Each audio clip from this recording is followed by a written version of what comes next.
আমরা নাসাহিমার চূড়ায় উঠছি আর ওঠার পথেই হচ্ছে এই আরাকানদের পরিত্যক্ত ক্যাম্পের একটা ছোট জুমঘর এবং আমাদের টিম মেম্বার রবিন, এরপর হচ্ছে মামুন, এই যে ইমরান ভাই।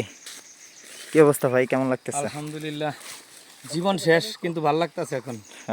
আমাদের অনেক কষ্ট হয়ে গেছে এখন পরিস্থিতির কারণে। আমরা 2 রাত জঙ্গলে ছিলাম এবং 2 রাত টানা সারা রাত ট্রেকিং করতে হয়েছে।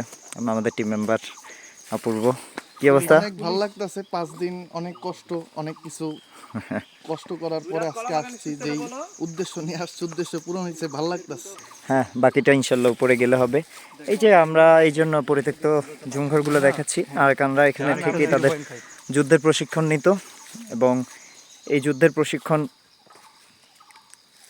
শেষ করে তারা সফলতার সহিত মোটামুটি এখন বলা যায় যে তাদের রাজ্য মোটামুটি দখল করে ফেলেছে। যে আমাদের আরেকজন টিম মেম্বার ভালো করে ঘুরে ঘুরে দেখছে। হাই সাব্বির ভাই।